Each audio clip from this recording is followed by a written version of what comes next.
All right, hello everyone. My name is Timo Poijärvi, and I'm one of the proud founders of Hitlandis.com and Cognitive Maps, which is the name of the company. And thank you all for waiting for me. I've had such a great warm-ups. Excellent.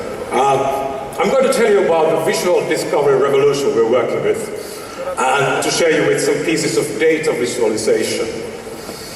I'm going to show you what we've done within that area, and then we'll have a look at some nice visualization cases. The thing is that today, in our modern society, we're all suffering from information overload. We do. Horrible. Information glut, really. In this digital society of ours, we actually have lots of information problems needing to be solved. And one of the best ways to do that is by using good design of visualizing information. Visualizing. And why is this so good? Because fundamentally our internal visual system up here is extremely well built to analyze, well, visual things, for visual analysis if you like. By nature, that is. By nature, we're not that good in reading hundreds of lines of numbers like the ones dropping down here, even though looking very good, cool, but it's difficult to read. But to see it all visually with patterns and connections that matter, it all starts making sense. Data begins to tell us a story. Instead of a long list of numbers, you can focus on a piece of information that really matters to you. Let's begin with a video from BBC in the UK.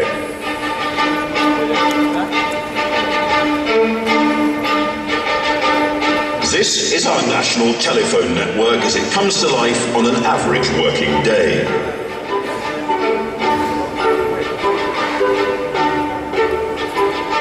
The activity of every exchange in the country is being tracked second by second. By 2 o'clock, we're making almost 1 million calls a minute. Every city is aflame with chatter. Belfast, Glasgow, Bristol. And that's just calls made on landlines because we are in the middle of our mobile revolution, sending 300,000 texts a minute. And even these aren't the true foundations of our new information economy. Most critical is data, pure information, carried over the internet. Our major cities are now connected by fibre optic backbones that carry email and web pages, YouTube videos, a great river of digital ones and zeros. By mid-afternoon, British Telecom is carrying 223 million megabytes of data an hour. That's 500,000 web pages every second. And of course, this isn't restricted to the UK. Here's an image of how the major data pipelines in Britain interconnect with the rest of the world, firing data to every corner of the globe and gathering it back again. This, we're told, is the foundation of our new economy. Yes, good stuff. Imagine all that data you just saw. Phone calls, emails, millions of them, like this. Would it be cool? No. Quite horrible. So why is this data visualization so important then? Think about the oldest data visualization tool there is. Oldest one. The map. This is Manhattan. Now imagine a pure text file being given to you for your first visit to New York City. First visit. This could be the text file. Now try to cross for lunch. Could be done, but not so easy. I rest my case. Okay, visually to make digital things better than ever. Visually to make our lives better. Especially when it works within content discovery. You know, how we find things within internet. So let me show you how we, in our company, Cognitive Maps, we are going to change the content discovery of digital services with our own visual discovery platform. Data visualization is going to change how we all discover content out there, and this is the revolution.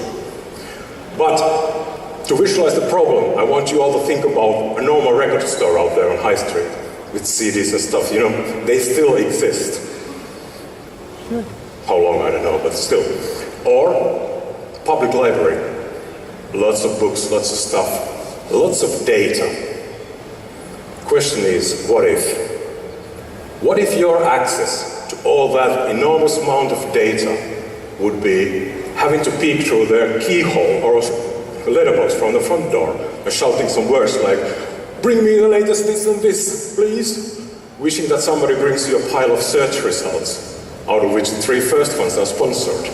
Would you like that? I don't think so. You want to step inside the library or record store, locate your area of interest, your shelf, your genre, your tomatoes, step next to them and start browsing content visually with your hands and eyes. Because that's what people do.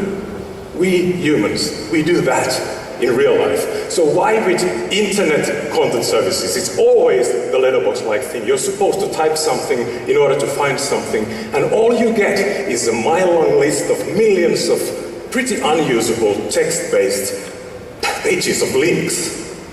Horrible. I mean, especially bad from the content owner's point of view.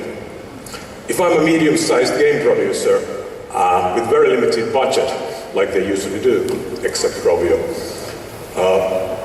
and my product happens to be number 6,000 out of those 2 million. If I'm number 1,000 out of those 2 million, nobody will find me. Absolutely. They're not going to find me because they're not going to be further than 2 pages of those search results. How we use Google, does anyone go further than 2 pages? Honestly, hands up if they do. Give me a break. Honestly, you don't. Okay, there are some exceptions, of course. But basically, it's a horrible, horrible content discovery problem out there. And one of the biggest reasons why they're not going to find me, even if I want 1,000 or something over there, is that I can't afford to be featured on those front pages out there, on the other services. And this is what we're talking about. They say long tail doesn't exist.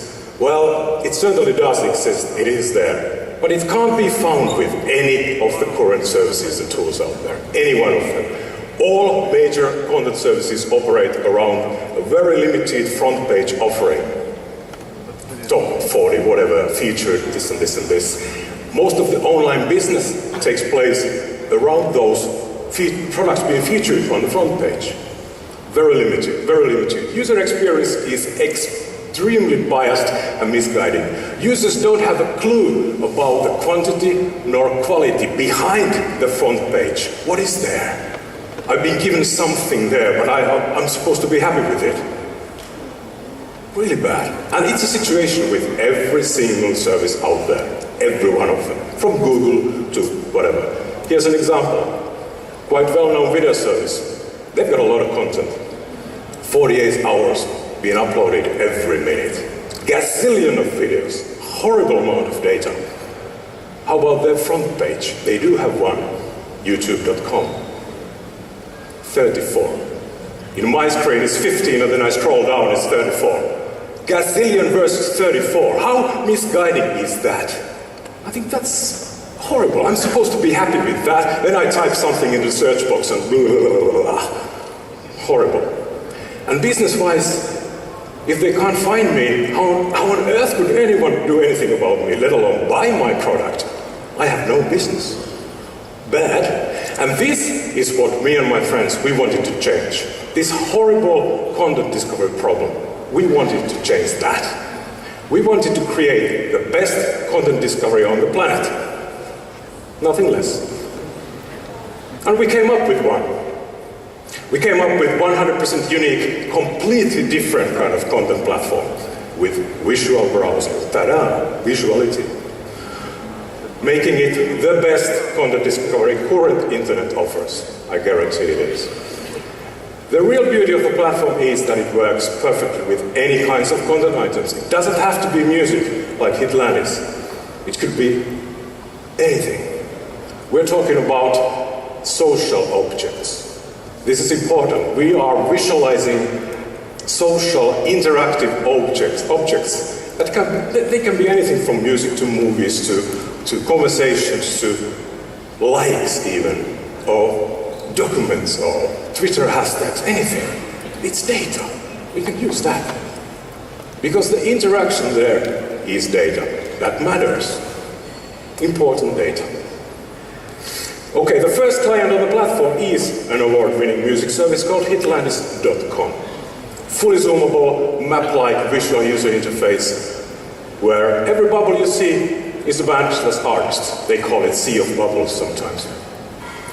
The colors are musical genres, like red is rock and light blue is pop, etc., etc.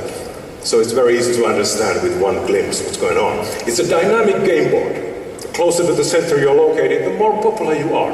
And that popularity comes from the activities of users and the bands.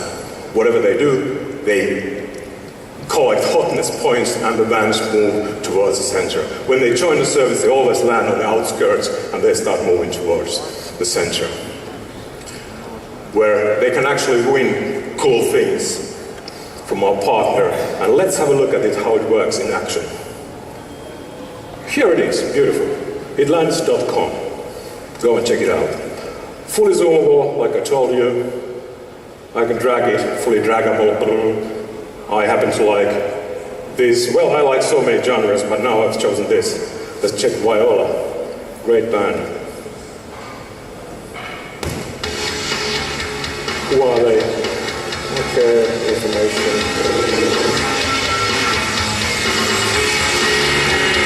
Next one. Who's this band? What's this? Monophobic? Here we go! What I'm here doing is I'm browsing quite fast actually compared to Google Music search type of thing, MySpace or whatever. It's just the visual browsing, it works so well. And we have Center Plaza, which is kind of a TV, different channels for videos, songs of the week, anything we like basically, we can put there. Competitions, I mentioned, they're quite good ones. We click more details. And this is a visuality of this particular competition. These bands have entered this competition there. The more hotness they get, the more people help them in the competition, they move towards the center and actually may win a gig on that competition. So, Hitlandis is fully live, vivid community. At the moment, approximately 6,000 bands, 50,000 registered fans, monthly users around 200,000. It's a nice little beast, quite different from the traditional letterbox-like service you're supposed to, with limited front page of 15 or 30 products. Here you see almost 6,000. You actually see, in the first glance, you see 4,000 now. But then you just pick your genre, zoom in, you see more. You start seeing more. The logic here is basically exactly the same when you're using Google Maps. You open up Google Maps, first you see bigger cities, then you start zooming in, you start seeing smaller ones. Logic is exactly the same. Meaning, this is unlimited how many objects we can put on the map. Am I happy or what? It's so cool. Alright, moving on. Yeah, Hitlandis would have lots of music details there, but let's not dwell there, because the thing is that we really want to visualize other things, and not just music.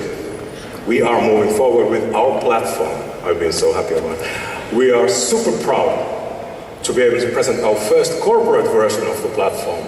It's not that sexy, but it's actually very, very interesting to see. Hankegalleria.fi. Tekes. Technology and Innovation Fund in Finland, a governmental body. They just licensed our platform to visualize their organizations and projects they're funding. Nice. Because previously, if you go to teches.fi and you want to find an organization linked to some project they're funding, it'll take 1 week for you to find the information. Here it is, everything is in one beautiful place, categorized per category. And it's so much easier.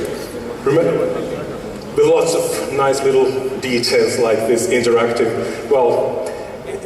interconnectivity thing really, where you see this one organization is linked with these projects. Imagine that could be an actor and those are his movies he's acting in, or this could be a bass player and they are the bands he's playing in. I mean, this is endless, really nice.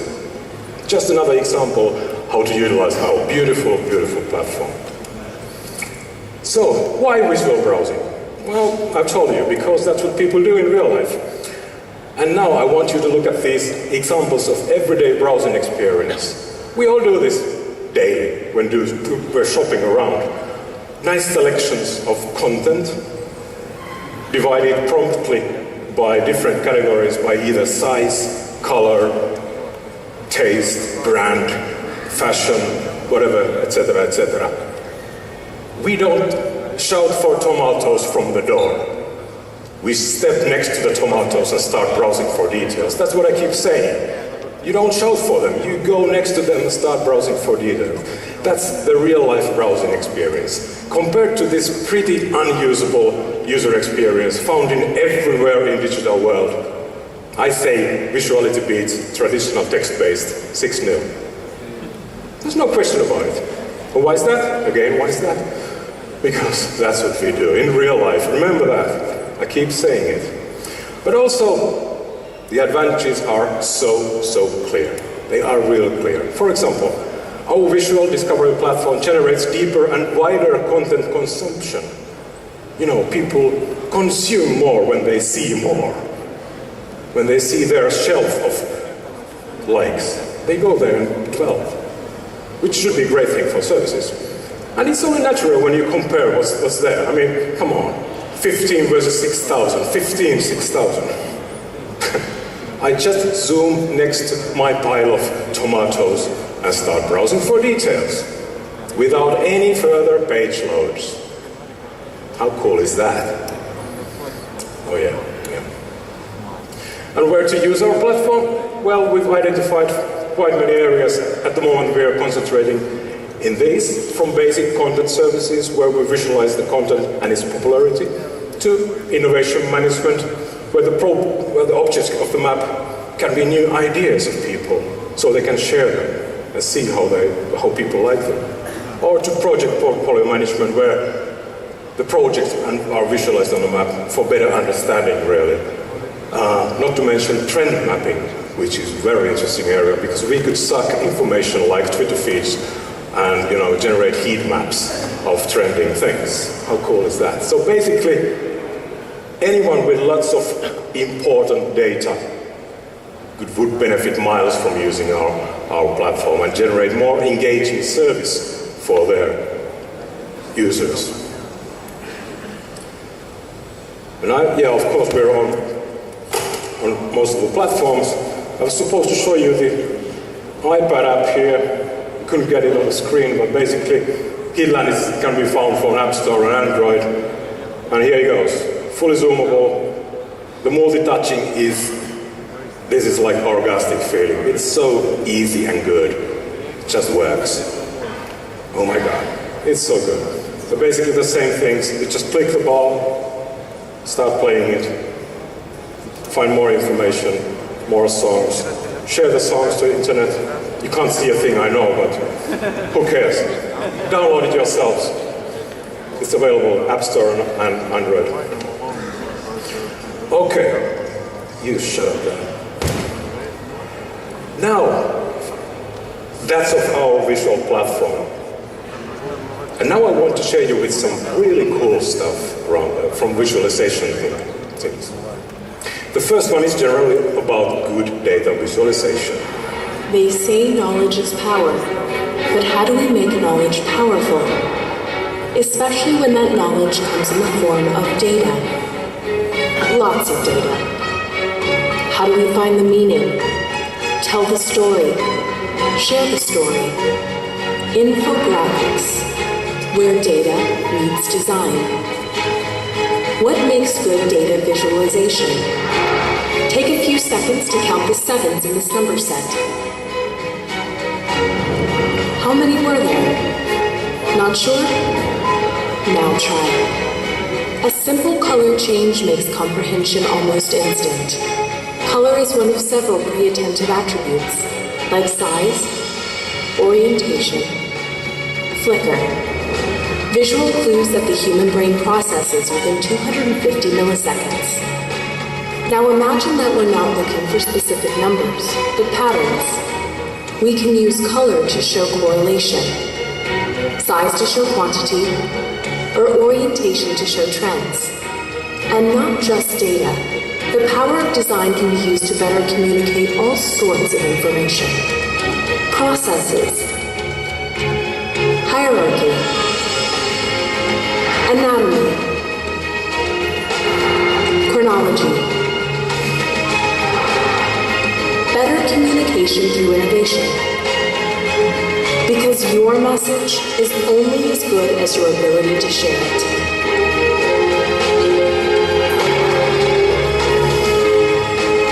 Exactly. Knowledge is only as good as your ability to share it. Exactly. Thank you. This is a nice video from Helsinki Public Trust.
Information there, put in a nice format. Now this is interesting, good one. Because so it really makes a difference how the data is being presented to us. It really does. Text files don't tell much stories, do they? No, they don't. Now, imagine what a landscape picture of world's fears in media would look like. A great data journalist called David McCandless collected some data about global media panic during the past years. The result is pretty interesting and actually quite funny. This is David's timeline, landscape of global media panic visualized as mountains of molehills. The height is the density, meaning the more mentions in the media, the higher peak. Simple. So, the pink one here, swine flu. Yellow one, bird flu. Brown is another disease, SARS, if anybody remembers that. On the left-hand corner, terrible disaster, really, millennium bug. Horrible stuff. Everybody went crazy, but nobody wrote about it after 2000. I don't know why. These little green peaks, they're asteroid collisions. And suddenly, every summer, in media, those blue ones, killer wasps. Horrible. Ooh. So,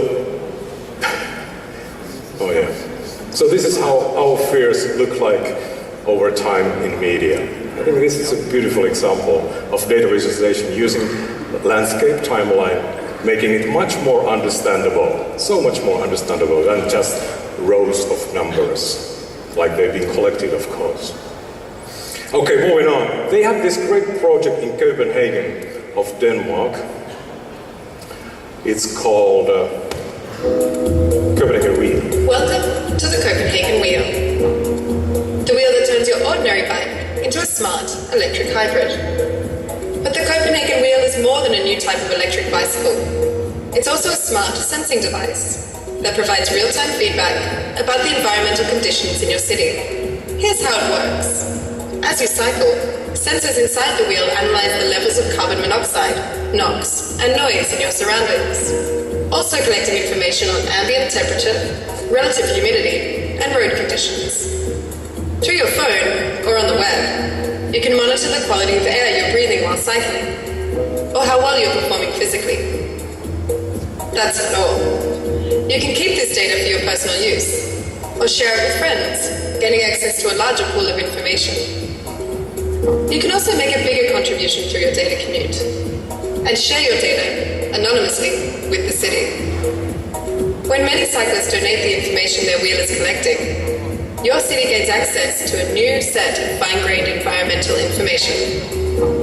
Through this, your city can cross-analyze different types of environmental data on a scale that has never been achieved before, build a more detailed understanding of the impact of transportation on a city's infrastructure, or study dynamic phenomena like urban heat islands.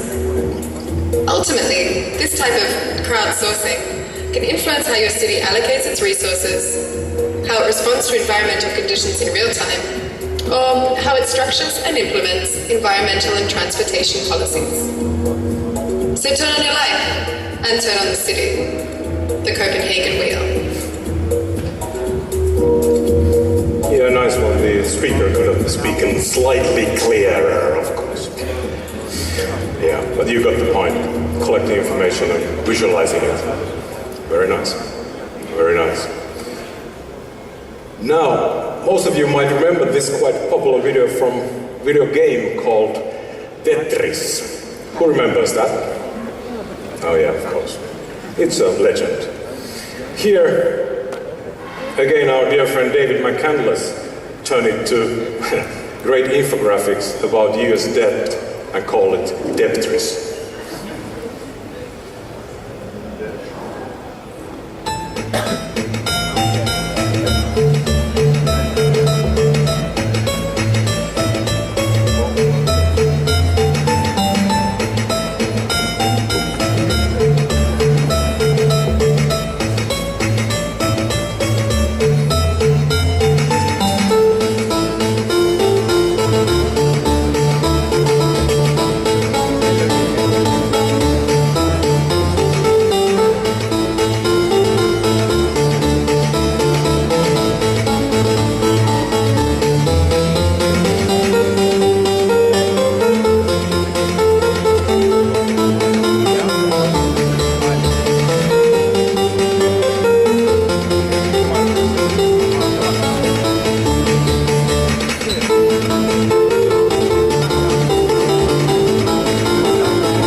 puts things into perspective.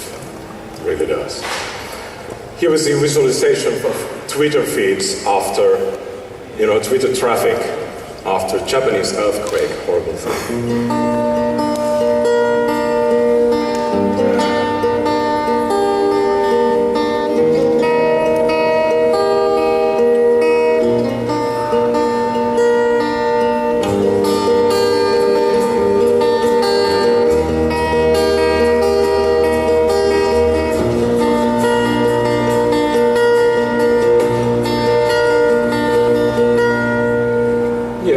Twitter stories.